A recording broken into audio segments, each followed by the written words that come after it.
제가 7월 16일 날 미국에 공부하러 갑니다. 2주간 가서 7월 16일 날 주일 예배를 마치자마자 바로 공항으로 떠나야 됩니다. 공항으로 떠나서 비행기를 타고 2주간 공부를 하고 그 미국 땅을 밟는데 여행 한 군데도 못 가고 캠퍼스에서 그대 기숙사 생활을 합니다. 기숙사 생활을 하고 밥 먹고 공부하고 밥 먹고 공부하고 하다가 그날 2주 뒤에 금요일 날 오후 수업이 마치면 밤 비행기 타고 한국 옵니다.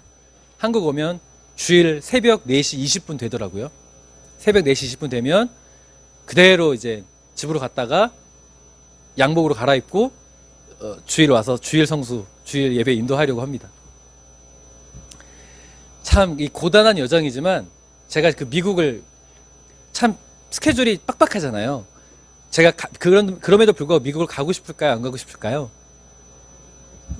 제 마음을 어떻게 이렇게 잘 아십니까, 집사님? 저 미국 땅 한 번도 가보지 못해서 그래도 미국 땅은 밟고 싶어요.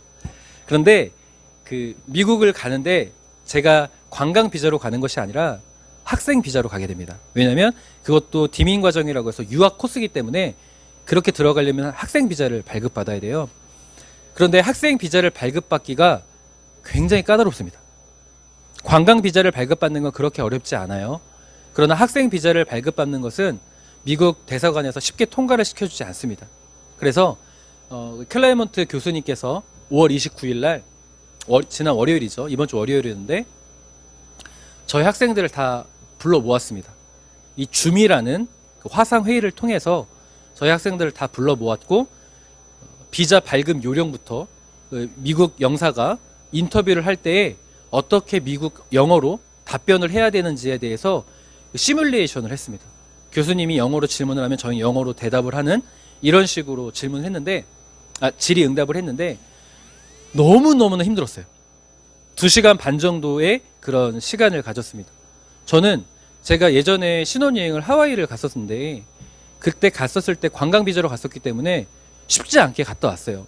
그러나 이번에 그 학생 비자를 발급받아서 가는 게 이렇게 어렵구나, 생각보다 쉽지 않구나를 체감했습니다. 이 교수님이 막 애가 탔어요. 저희들이 너무 가볍게 생각하는 것 같고 아니 당연히 갈 수 있다고 착각하는 저희들을 향하여 아주 경종을 울렸습니다. 왜냐하면 실제로 저번 학기에 2명이 못 들어갔대요. 비자를 발급받지 못했기 때문에 못 들어갔답니다. 이런 사례가 실제로 있고 이것을 결코 가벼이 생각해서는 안 된다라고 하면서 좀 애가 타는 심정으로 저희한테 비자 발급할 때 실제 나올 예상 질문과 그것에 대한 예상 답변에 대해서 한국말로 풀이를 하고 그것을 어떻게 영어로 대답할지에 대해서 아주 자세히 가르쳐 주셨어요. 제가 그 줌 화상 회의를 통해서 느낀 게 있습니다. 제가 뭘 느꼈냐면 이 교수님이 미국이라는 땅을 들여보내기 위해서 이렇게 열심히 노력하시는구나. 그런데 제가 뭘 생각을 하게 됐냐면 갑자기 천국의 생각이 났어요.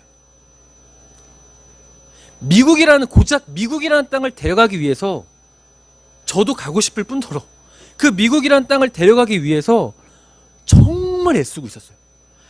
토시 하나라도 놓치지 않고 어떻게든 서포트 해주려고 잘하면 잘한다, 그거 잘못되면 잘못됐다, 사태의 심각성을 모르면 심각하다, 하나도 놓치지 않고 애쓰고 수고하고 있었습니다. 그런데 사랑하는 성도님들, 우리가 이 세상에서 숨을 거두고 끝이 납니까? 우리는 천국에 갑니다. 아멘이십니까? 이렇게 아멘이 적어서 천국 가시겠습니까? 다시 질문해 볼게요. 하나님의 자녀된 우리들은 이 땅의 삶을 다하고 천국에 갈 줄 믿습니다. 이제 좀 들어가시겠네요. 그런데 성도님들, 그 천국이 나만 가야 됩니까? 아니면 나의 가족도 가야 됩니까? 나만 가면 됩니까? 성도님들의 자녀 가야 됩니까? 안 가야 됩니까? 이렇게 목소리 작아서 데리고 가시겠어요? 성도님들의 부모님들 천국 가야 됩니까? 안 가야 됩니까? 나의 형제들 천국 가야 됩니까? 안 가야 됩니까? 남입니까?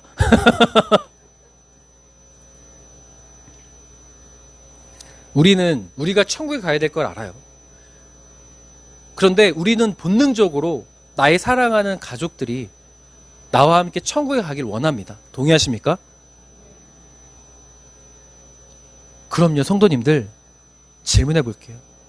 나의 사랑하는 자녀들과 가족들을 천국을 데려오기 위해서 그 클레멘트 교수님처럼 간절하게 수고하고 애를 쓰고 계십니까?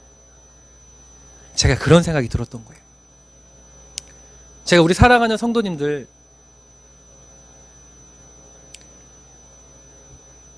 이런 마음이 들었어요.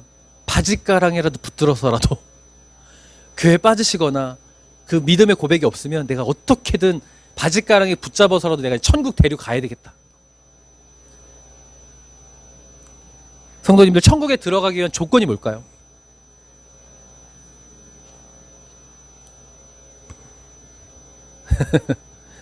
성경은 우리에게 딱 이렇게 이야기하죠. 요한복음 1장 12절. 너무 중요하니까 우리 큰 목소리로 함께 읽겠습니다. 시작. 영접하는 자, 곧 그 이름을 믿는 자들에게는 하나님의 자녀가 되는 권세를 주셨으니. 아멘. 아멘 하셔야 돼요, 성도님들. 아멘 하셔야 돼요. 이 말씀은 성도님들의 가슴 깊숙이 아멘으로 간직하셔야 됩니다. 우리가 천국을 들어갈 수 있는 조건이 성경은 우리에게 한 가지 제시하기를 예수 그리스도를 영접해야지 천국에 들어갈 수 있다라고 우리에게 분명히 얘기하고 있습니다. 천국에 들어가기 위한 조건이 뭐라고요? 예수 그리스도가 나의 구주가 됨을 믿으셔야 되는 거예요.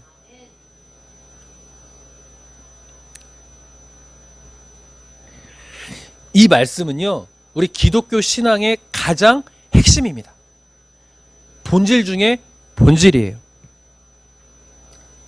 성도님들, 그러면 천국에 들어가기의 조건이 분명히 우리가 알고 있게 됐어요. 그러면 우리가 어떤 수고와 애씀을 하셔야겠습니까? 나의 사랑하는 자녀와 나의 사랑하는 가족과 나의 형제들을 함께 천국으로 데려가기 위해서 어떤 수고와 애씀을 하셔야겠습니까? 천국에 들어갈 수 있는 조건 딱 하나예요. 예수 그리스도의 이름을 영접하는 거예요. 그러면 우리 성도님들은 어떤 애씀과 수고를 하셔야겠습니까?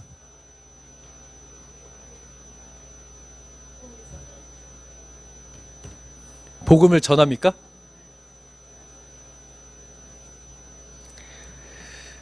저는 성도님들이, 우리 살아가는 성도님들을 먼저 이 믿음에 분명한 확신이 있었으면 좋겠습니다. 우리가 이 땅을 떠나면 하나님의 심판이 있습니다. 믿으십니까? 그 심판대에 서서 우리는 천국과 지옥의 결정이 돼요. 확실히 믿으셔야 돼요. 우리가 천국을 갈 수 있는 유일한 조건은 예수 그리스도의 이름을 믿을 때예요. 예수 그리스도께서 나의 죄를 대속하셔서 십자가에 달려 돌아가시고 부활하셨다라는 이 굳건한 믿음이 있으셔야 우리는 어디로 갈 수 있습니까? 천국을 갈 수 있습니다. 한 장로님이 이제 죽음을 앞두고 이제 유언을 할 때 그런 이야기를 하지 않았습니까? 자녀들에게 막 축복하고 막 하나님의 이름으로 네가 잘 되길 원하고 막 축복했습니다. 근데 마지막에 이런 말을 했어요. 그런데 나 사실 천국과 지옥이 있는지 모르겠어. 나 의심해. 그러고 죽었어요. 저는 그분은 지옥 같다 생각해요. 겉무늬는, 겉의 표현은 장로고 목사고 권사고 집사고 그리스도인이라고 말할 수 있지만 내 안에 굳건한 믿음의 확신이 없으면 하나님의 심판대에서 자유로울 수 없다는 것을 꼭 믿으셔야 돼요. 성도님, 이것은 추상적인 이야기가 아니라 이것은 지금 이성적인 시대, 과학과 사회 문명의 발전한 시대 가운데 참 동떨어진 이야기다라고 말할 수밖에 없는 이 시대에 우리가 오히려 역설적으로 아니다, 우리는 천국과 지옥이 있다라는 걸 굳건하게 믿음을 선포하셔야 돼요.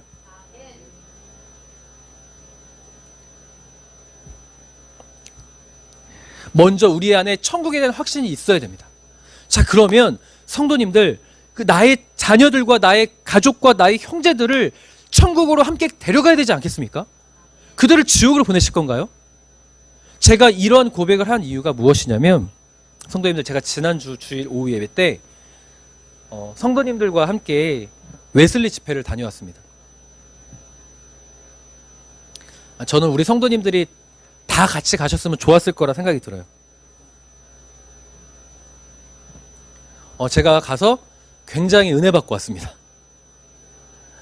사실 웨슬리 집회에 가서 그 강사 목사님이 하셨던 이야기는 뻔한 이야기였어요. 이 관계 전도에 대한 부분이었고, 그리고 교회를 부흥시키기 위해선 전도 열심히 해라예요. 교회 부흥시키기 위해서 전도 열심히 해라. 근데 전도를 하기 위해선 이 지금 시대에는 그냥 밖에 나가서 예수 천당 불신지옥 외친다고 해서 전도가 되지 않는다. 지금 시대는 나와 관련된 사람과 관계 전도를 해야 되고, 가장 먼저 나에게 가족을 먼저 전도하라. 뭐 이런 이야기였어요. 그리고 나의 친한 사람들을 전도해라. 그리고 쉬운 타겟은 무엇이냐면, 그 사람이 먼저 교회를 다닌 적이 있는지 없는지, 교회 다녀본 적이 있다면 그 사람은 마음이 열렸으니 10번 밥을 사주면 7번쯤 되면 넘어온다. 뭐 이런 이야기했어요. 그리고 만약에 그 사람이 교회를 안 다녔다면 혹시 가족 중에 교회 다니는 사람이 있느냐 물어보고, 있다면 그 사람도 전도하기 쉽다. 우선 그 정확한 타겟을 그런 두 종류의 부류로 접근을 해서 접근하라는 그런 이야기였어요. 아주 전략적이었던 이야기죠. 근데 제가 그런 이야기 듣는다고 해서 은혜를 받았던 게 아니에요. 제가 어떤 이야기를 듣고 은혜를 받았냐면, 왜 그들을 교회로 데려와야 되라는 근원적 물음에 대한 이야기를 들었을 때 은혜를 받았습니다. 너무나 익히 잘 알고 있는 이야기였는데, 그들을 왜 교회로 데려와야 되고 그들을 왜 전도해야 되냐면 이 이야기였어요. 너네만 천국 갈래? 그들도 천국 데려가야 되지 않느냐? 이 대답이었어요. 한 대 얻어맞은 것 같았습니다. 왜냐하면 제가 성도님들 목회를 하면서 저는 성도님들의 가정이 정말 잘 되길 소원하며 목회하고 있습니다. 저는 우리 성도님들의 가정이 정말로 행복하고 형통하고 범사에 잘 되기를 누구보다 소원하는 목사예요. 우리 교회가 작고 가족 같은 분위기이기 때문에 더 그런 생각을 가질 수도 있을지 모르겠지만, 저는 우리 어부들교회에 속한 우리 성도님들이 정말 잘 되기를 기도하고 있어요.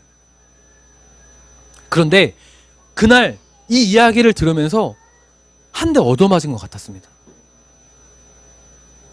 성도님들이 잘 되기를 원하는데, 이 세상 이 땅에서 잘 먹고 잘 사기를 누구보다 원하는데, 저는 성도님들이 천국 가기를 원하는가라는 근원적인 물음 앞에 좌절했습니다. 내가 우리 성도님들이 정말 천국 가길 원하는가? 그게 너무나 당연하다고 생각을 했던 것 같아요. 근데 저는 성도님들의, 우리 교회 나오시는 성도님들 천국 가길 원하죠. 그런데 성도님들의 가정이, 지금 교회 나오지 않는 자녀들이, 배우자가, 형제들이 천국 가길 원하는가라는 물음을 던졌을 때 솔직히 말하면 그렇게 크게 동요하지 못했던 것 같아요. 성도님들이 잘 되길 원한다고 말하면 제가 어떤 거에 크게 관심을 가져야 됩니까? 성도님들의 가정이 천국이 돼야 될 거 아니에요. 성도님들의 가정이 구원받아야 될 거 아니에요. 그런데 제가 그것보다 어떤 거에도 관심을 가지고 있었냐면 이 말씀이에요. 누가복음 9장 46절, 제가 수요 기도회 때 나눴던 말씀입니다. 함께 읽죠. 시작. 제자 중에서 누가 크냐 하는 변론이 일어나니. 아멘. 제가요, 성도님들, 이 말씀은 이들이 예수님을 잘 따라다니는 제자들이에요. 예수님을 잘 섬기고 있고 예수님의 가르침에 대해서 잘 실천하는 제자들이었어요. 그런데 그들의 심중에 어떤 마음이 있냐면, 누가 크냐 하는, 누가 더 잘 먹고 잘 사느냐, 누가 더 잘 되냐 잘 못 되느냐에 대한 관심이 컸다는 거예요. 다시 이야기해서 예수님의 가르침을 적용하고 예수님의 가르침을 설교하고 예수님의 가르침을 전하는데, 그 마음의 본질은 예수님을 섬기고 예수님을 전하면서 그 본질은 우리가 잘 먹고 잘 사는 그 목적을 가지고 섬기고 있었다라는 거예요. 제가 그 마음을 들켜버렸어요. 제가 목회를 하면서 아니라고 하는데, 제가 은연중에 우리 교회가 번듯한 건물을 갖고 싶더라고요. 왠 줄 아십니까? 제가 잘 나가는 목사가 되고 싶었더라고요. 아니라고 했잖아요. 제가 성도님들한테 아니라고 했잖아요. 기억하시나요? 아니라고 했는데 제 마음 가운데 저도 우리 구리지방 안에서 어느 정도 위치가 올라가서 내가 좀 어깨를 피고 싶더라고요. 내가 어디 목회자들 모임에 가서 무시당하지 않고 내가 잘 나가고 싶더라고요. 그래서 예수님을 섬겼어요. 그래서 예수님을 전했어요. 누가복음 9장 46절과 똑같아요. 그런데 정작 그날 주일 오후 예배 때 제가 한 대 맞은 것 같았어요. 그게 아니라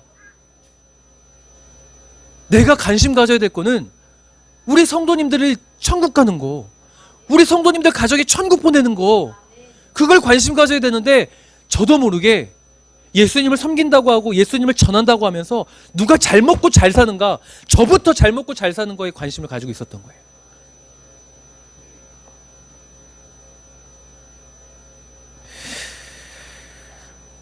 사실 너무나 회개했습니다.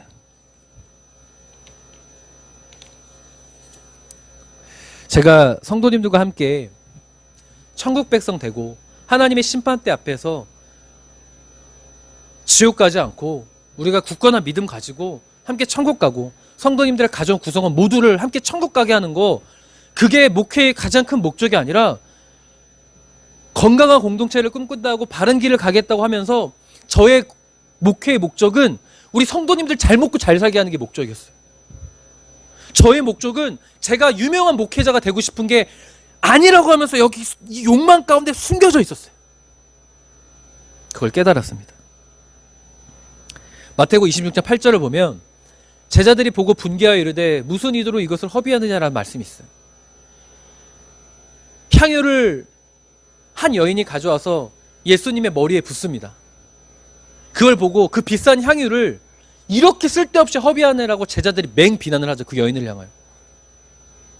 이 제자들이 이렇게 분노했던 이유는 누구보다도 예수님의 가르침을 잘 알았기 때문이에요.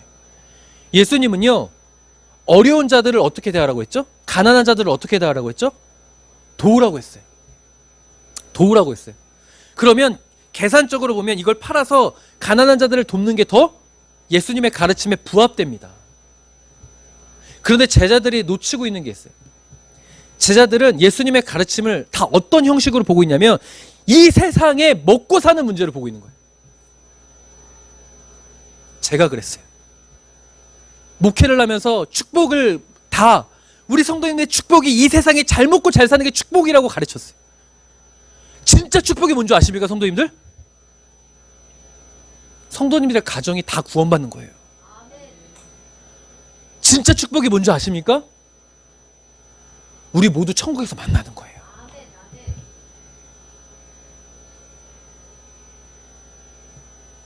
제가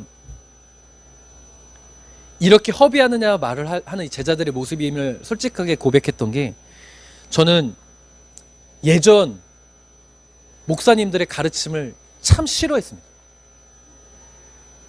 왜냐하면 성경을 해석을 할 때 너무 단조롭게 해석을 하는 거예요. 성경을 해석하는데 이게 성경적 의미, 이 본문이 어떤 걸 의미하고 어떻게 해석하는지에 대해서 공부를 많이 안 한 것 같이 느껴졌어요. 근데 이제 와서 제가 회개합니다. 적어도 그 목사님들은 자신 있게 외쳤던 게 있어요. 그리고 옛날 성도님들은 자신 있게 외쳤던 게 있어요. 뭔지 아십니까? 예수 믿고 구원 받으세요. 이거 자신 있게 외쳤습니다. 저는요, 겁쟁이에요. 예수 믿고 구원 받으세요 이 말을 자신 있게 외치기보다는 예수 믿고 복 받으세요를 자신 있게 외쳤어요. 성도님들, 예수 믿으면, 이렇게 하나님 앞을 신뢰하고 의지하면 우리는 하나님의 은혜 가운데 섭니다. 그 은혜가 뭔지 아세요? 잘 먹고 잘 사는 거. 제가 예전 목사님들을 향해서 이제 회개합니다. 이제 반성합니다. 우리가 하나님을 신뢰하고 의지하고 굳건한 믿음을 가져야 되는 이유는 우리가 천국 갑니다. 그래야 천국 가요. 웨슬리 집회를 가서 제가 한 대 얻어맞은 것 같았습니다. 예수님은 제자들을 오히려 비난하고 그 향유 부은 여인을 칭찬하시죠. 왠지 아세요? 제자들과 이 여인의 공통점은 다 예수님을 섬겨요. 예수님을 알아요. 예수님의 가르침을 알아요. 그런데 차이점은 제자들은 예수님의 가르침을 세상적으로 적용했고 이 여인은 예수님의 가르침대로 그냥 예수님의 은혜대로 살았어요. 성도님들, 우리가 너무 똑똑할 필요가 없는 것 같아요. 우리가 신앙생활하면서 너무 똑똑하고 너무 이성적이기보다는 가슴이 뜨거워졌으면 좋겠습니다. 마음이 커졌으면 좋겠어요. 그 마음이, 성도님 오늘 한번 나의 사랑하는 가족을 생각해 보십시오. 아직 예수를 모르거나 혹시 예수를 믿었다가 떠났거나 구원의 확신을 놓치고 있는 가족은 없습니까? 그 가족을 보면서 어떤 마음이 드시나요? 정말 예수 믿고 천국 간다는 이 굳건한 믿음이 있다면 그 가족을 보면 어떤 마음이 들까요? 이성적으로 생각하지 말고 가슴이 뜨거워졌으면 좋겠어요. 그들을 향하여 하나님의 마음을 가지시길 주님의 이름으로 간절히 부탁드립니다. 눈물이 났습니다. 이것을 왜 허비하느냐라고 이성적으로 논리적으로 말했던 그 제자가 저였고, 제 욕망 가운데 우리 성도님들이 잘 먹고 잘 살고 우리 교회가 형통하고 그 욕망이 숨겨져 있다는 걸 제가 발견했어요. 그런데 성도님들, 교회를 향한 하나님의 뜻이 뭘까요? 성도들을 향한 하나님의 뜻이 뭘까요? 마태복음 2장 28절, 20장 28절 우리 함께 읽겠습니다. 시작.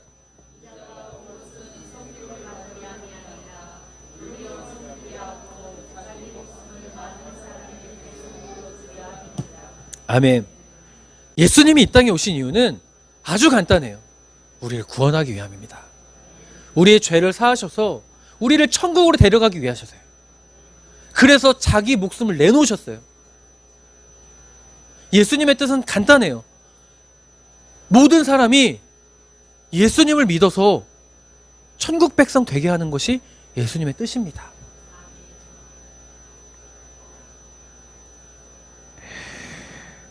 그런데 예수님의 뜻과 상관없는 교회를 우리가 하고 있더라고요. 성도님들,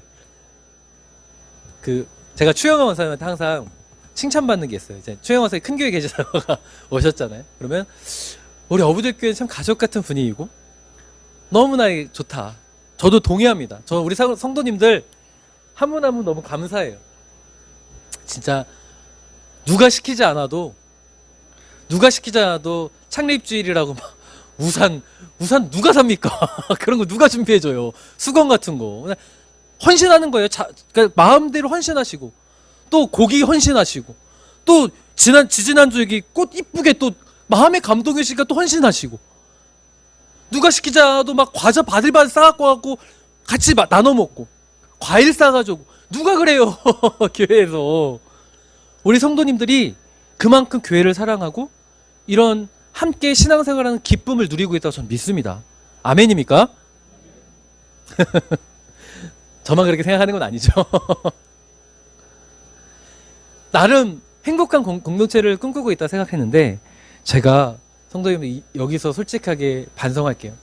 성도님들, 교회의 목적은 예수님의 뜻을 따라가야 됩니다. 우리 어부들 교회가 존재한 이유는, 우리 성도님들이 이 교회에 나오신 이유는 무엇이냐면 성도님들을 통하여 가정이 구원받아야 되기 때문입니다. 그리고 성도님들이 우리 교회에 나오셔야 되는 이유는 천국 백성에 대한 확신을 갖고 나가서 또 주변에 하나님을 떠난 모든 이들을 천국으로 데려가기 위한 위로와 힘을 얻어야 되기 때문입니다.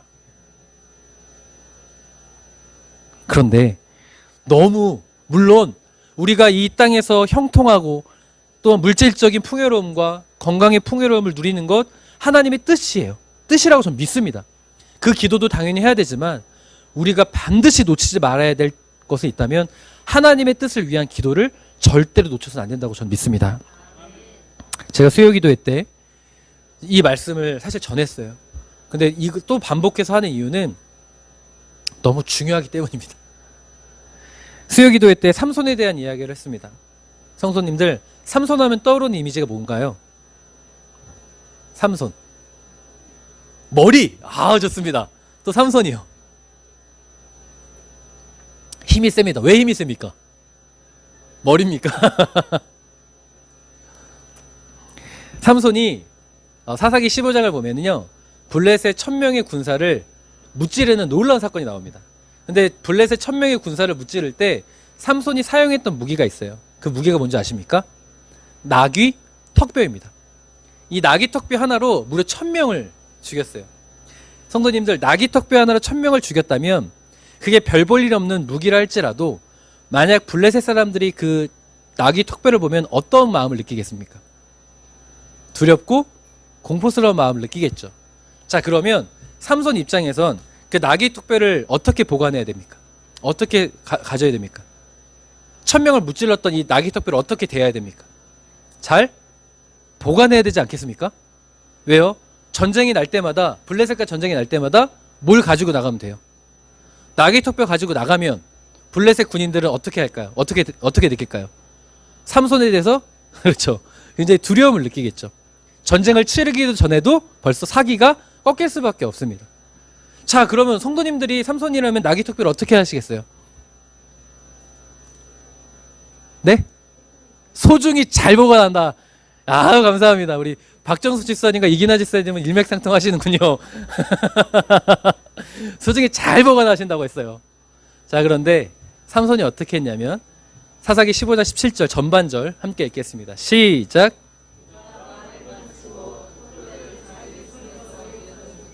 아멘.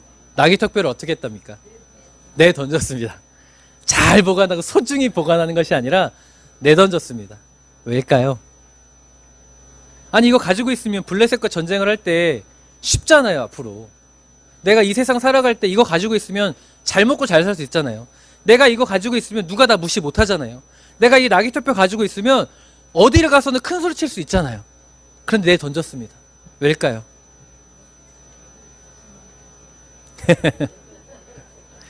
성도님들, 레위기법에 의하면 사람이 부정해지는 경우가 여러 경우가 있는데 특별히 죽은 짐승의 사체를 만지면 부정해집니다.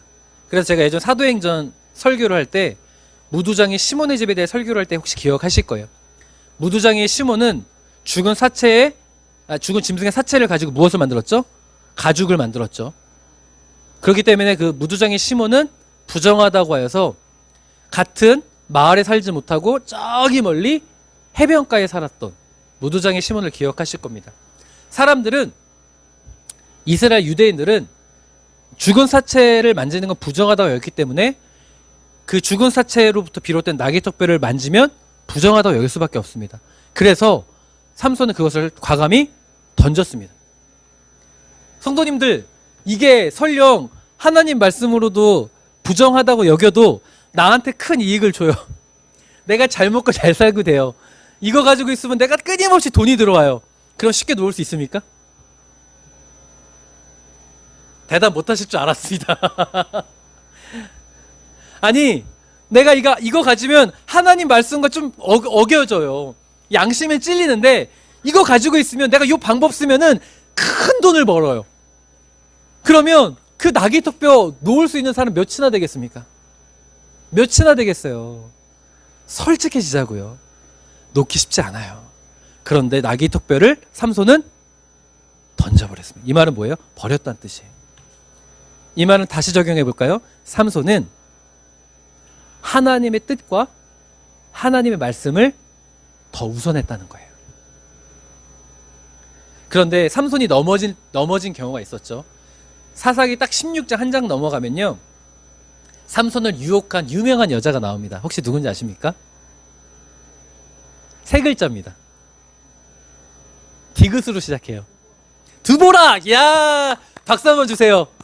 정확히 틀리셨습니다. 드보라는 사사기 4장에 등장하는 사사죠. 이게 정말 놀라운 건요, 성도님들, 제가 성경 퀴즈를 내잖아요. 항상 드보라와 이 여인을 헷갈려해요. 이름이 비슷하거든요. 들릴라입니다. 삼손을 미인계로 유혹한 여자가 들릴라예요. 삼손을 유혹해서 삼손을 애가 타게 만들잖아요. 막 꼬십니다. 아유, 당신밖에 없어. 막 꼬셔요. 그러면서 물어보죠.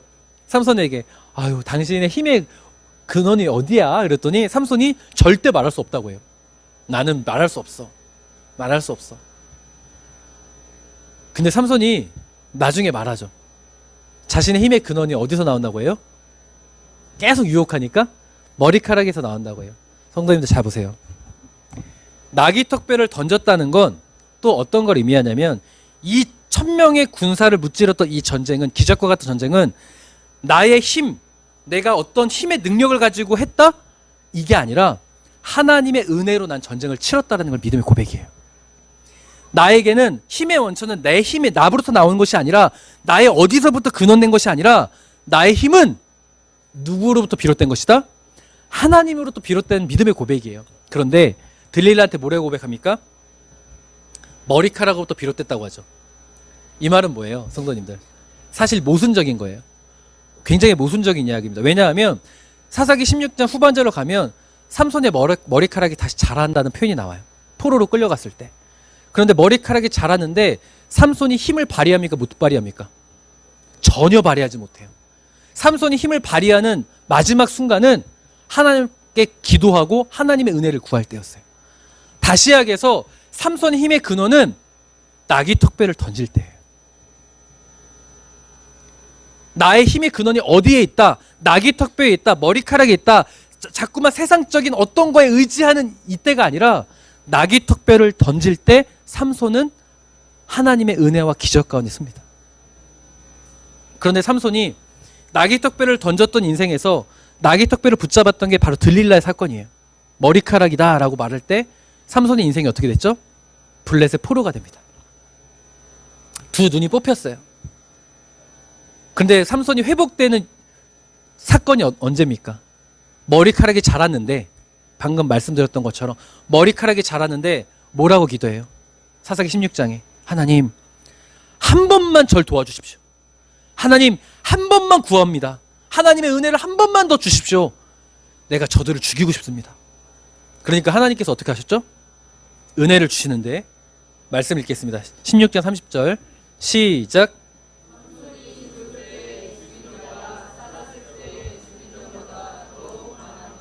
아멘. 삼손이 살았을 때 죽인 자보다 오히려 자기가 자살하면, 죽으면서 함께 매몰되면서 죽인 자가 훨씬 더 많았대요.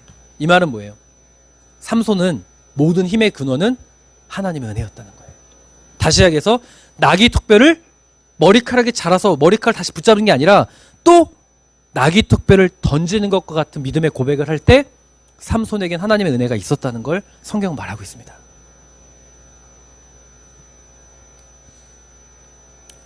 성도님들, 저는 목회를 하면서 웨슬리 성회가 저의 이제 목회 터닝 포인트가 될 것 같아요. 저는 사실 나귀턱뼈가 있어야 된다고 생각했어요. 좀 솔직해지면 우리 교회가 비닐하우스가 아니라 그래도 건물이 세워져야 성도님들이 올 수 있다고 생각했습니다. 그래서 성도님들에게 자신 있게 전도하란 말 못했어요. 솔직히 이야기하면. 왜냐하면 덥잖아요, 여름에는. 이 에어컨, 저 지금 너무 더워요. 덥잖아요. 너무 환경적으로 친환경적이고 좋지만 우리가 제대로 된 건물이 없잖아요. 그리고 두려웠어요. 민원이 들어올 게 두려웠어요. 건물이 있으면 민원이 들어오지 않아서 자신 있게 이야기할 수 있잖아요. 그런데 여기 새로운 성도님이 왔는데 갑자기 또 문이 열리거나 민원이 들어와서 공격당하는 교회가 될까봐 두려웠습니다. 그래서 나귀턱뼈가 있는 것처럼 이 건물이 나귀턱뼈라고 생각을 했어요. 그러면 잘 될 수 있다 생각했습니다. 그리고 제가 조금 이름이 알려지는 나귀턱뼈가 생기면 우리 교회가 부흥할 수 있다고 생각했어요.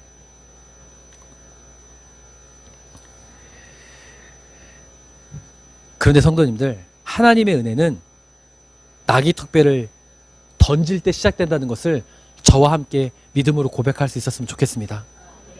저는 나귀턱뼈를 던지려고 합니다. 하나님이 비닐하우스 교회 하라면 계속 비닐하우스 교회 하고 싶어요. 정말입니다. 하나님께서 유명해지지 말라고 하면 유명해지지 않고 싶어요. 성도님들과 함께 하고 싶은 목회가 뭐냐면 정말 성도님들의 가정을 구원시키고 싶습니다. 성도님들이 이 사람 구원시키고 싶다고 하면 함께 가서 바짓가랑이라도 붙잡고 욕을 먹어서라도 교회 데려와서 예수 영접시키고 싶은 목회하고 싶습니다. 제가 지난 주일 오후 예배 때 웨슬리 성회가 사역에 결단했어요. 하나님, 저는 이제 천국으로 인도하는 목회자가 되겠습니다.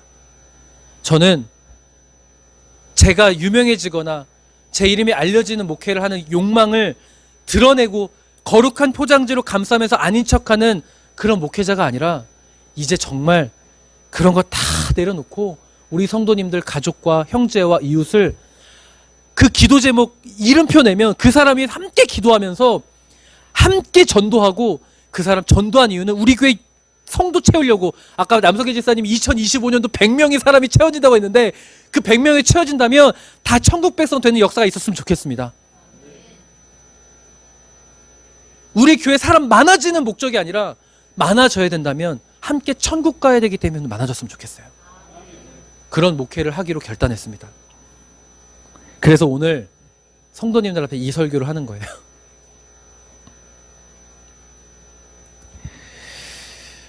사무엘상 3장 11절 본문의 말씀입니다. 제가 읽죠. 여호와께서 사무엘에게 이르시되 보라, 내가 이스라엘 중에서 한 일을 행하리니 그것을 듣는 자마다 두 귀가 울리리라. 아멘. 성도님들, 두 귀가 울리리라의 밑줄을 그으셨으면 좋겠습니다. 이 두 귀가 울리리라는 말씀은 오늘 설교의 제목으로 제가 잡았어요. 이 두 귀가 울리리라 이 말씀은요, 성도님들 어디서도 등장하냐면 열왕기하에서도 등장합니다. 이따가 읽을 건데요. 이 말씀이 어떤 거냐면 사무엘상 3장은 하나님께서 누구를 부르시죠? 사무엘을 부르시는 장면입니다. 사무엘아 사무엘아. 사무엘이 성전에서 잠을 자다가 누가 자꾸 자기를 불러요. 그래서 누구를 찾아갔을까요? 엘리 제사장을 찾아갑니다. 부르셨습니까? 엘리 제사장이 말하죠. 난 널 부른 적이 없다. 무려 3번이나 그런 일이 있어서 엘리 제사장을 찾아가니까 엘리 제사장이 뭐라고 이야기합니까? 여호와께서 너를 부르시는 것 같다. 그러자 사무엘이 또 하나님의 음성을 들으니까 뭐라고 고백하냐면 주님 말씀하세요라고 말을 하죠. 그 장면입니다. 여기서 너무나 재미있는 것은 뭐냐면 성도님들, 엘리 제사장과 사무엘의 공통점이에요. 엘리 제사장과 사무엘이 다 어디 있었는지 아세요? 성전 안에 있었습니다. 성전 안에 있다는 건 뭐예요? 누구보다 하나님과 가까이 있다는 거예요. 그런데 그런 공통점이 있습니다. 차이점이 있습니다. 엘리 제사장과 사무엘의 차이점이 뭘까요? 누구는 하나님의 음성을 들었고 누구는 하나님의 음성을 못 들었습니다. 사랑하는 성도님들, 오늘 우리가 다 하나님의 전에 왔습니다. 제가 이런 이야기를 한다고 해서 어떤 분에게는 이 얘기가 그렇지 동의가 되는 분이 있을 수 있고, 어떤 분은 그냥 그렇구나 하고 넘어가는 분이 있을 수 있다고 생각을 해요. 그런데 성도님들, 듣는 자마다 두 귀가 울리리라 말씀을 꼭 밑줄 그으라 한 이유는, 이게 만약에 하나님의 말씀이고 하나님의 뜻이라면 이 말씀을 절대 한 귀로 듣고 한 귀로 흘리지 않으셨으면 좋겠습니다. 하나님의 음성이라고 생각한다면 이 말씀을 붙잡으셔야 됩니다. 사무엘 선지자는 어떻게 했는 줄 아십니까? 10절에 함께 읽죠. 시작. 사무엘이 이르되 말씀하옵소서 주의 종이 듣겠나이다 하니. 아멘. 제가 설교를 하지만 사랑하는 성도님들, 하나님의 뜻은요, 이 땅에 오신 하나님의 뜻은 우리 성도님들과 우리 성도님들의 가정을 구원하기 위함이에요. 자, 이게 하나님의 말씀이라고 믿는다면 저는 오늘 사무엘상 3장 10절의 말씀, 사무엘이 우리 사랑하는 성도님들이 되기를 주님의 이름으로 간절히 축원드립니다. 사무엘처럼 주님 엘리 제사장의 자리로 가지 말고 주님 말씀하십시오, 제가 그 말씀을 듣겠습니다 결단하는 우리 사랑하는 성도님들 되시기를 주님의 이름으로 간절히 축원드립니다. 이 두 귀가 울리리라 이 말씀은 유다의 14대 왕 므낫세 때 또 나타나요. 제가 읽겠습니다. 그러므로 이스라엘 하나님 여호와가 말하노니 내가 이제 예루살렘과 유다에 재앙을 내리리니 듣는 자마다 두 귀가 울리리라. 보십시오. 므낫세 왕에게 너 정신 안 차릴래? 하나님께 돌아오지 않을래? 그럼 너 재앙 내릴 거야. 이 말씀 들어라. 만약에 들으면 멈추고 듣지 않으면 울린다라고 하는 거예요. 므낫세가 듣습니까? 안 듣습니까? 히스기야 왕에게 배운 사람이에요. 히스기야 왕의 아들이에요.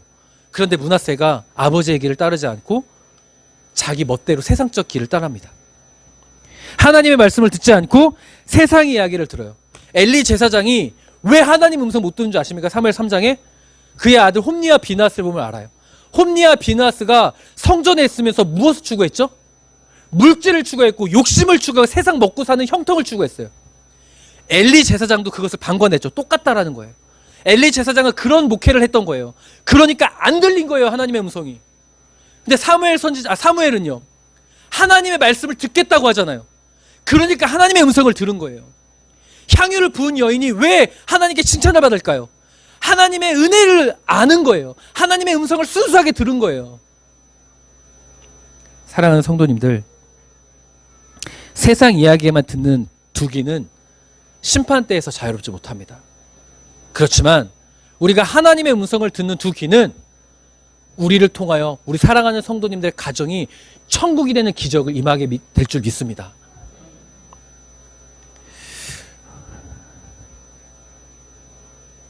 왜 우리 교회가 성도가 많아져야 되는가 라고 묻는다면 저는 사도행전을 이야기하겠습니다. 우리 교회가 성도가 많아져야 되는 이유는 딱 하나, 구원받은 천국을 가야 되는 성도가 있어야 되기 때문입니다. 왜요? 성도님들, 저 예전에는요, 나가서 복음을 전하라고 했어요.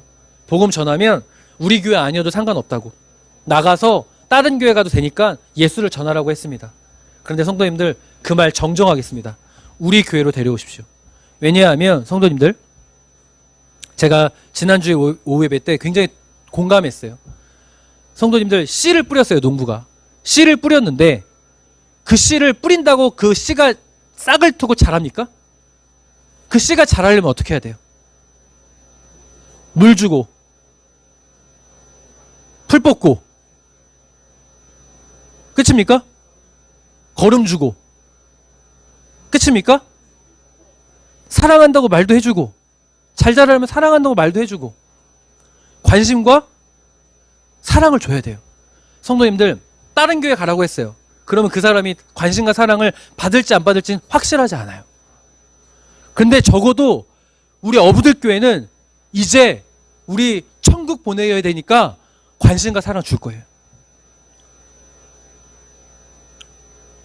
우리 사랑하는 성도님들이 나의 친척, 나의 형제, 나의 가족 멀리서 찾지 말고 먼저 가까운 데서부터 그들에게 예수를 전했으면 좋겠습니다. 그리고 우리 교회에 데리고 와서 저를 포함한 모든 성도님과 함께 예수의 사랑을 전하고 예수의 사랑을 섬김으로 그들이 예수를 영접할 수 있도록 최선을 다하는 교회가 되었으면 좋겠어요. 이 음성 앞에 우리가 순종한다면 하나님은 날마다 구원받는 자를 우리에게 허락하시고 우리를 통하여 하나님이 기뻐하시는 교회와 공동체를 만들어 가실 줄 믿습니다. 진정한 축복은 하나님의 뜻에 순종하고 우리 모두가 천국 가는 것이 진정한 축복이라는 것을 꼭 기억하시길 주님의 이름으로 간절히 부탁드립니다. 이 시간 선포합니다. 우리 사랑하는 성도님들의 배우자와 우리 사랑하는 성도님들의 가족과 부모와 형제와 지인들이 지옥 가지 않고 천국 가는 우리가 모두가 되기로 사용하기로 결단할 수 있었으면 참으로 좋겠습니다. 기도하겠습니다.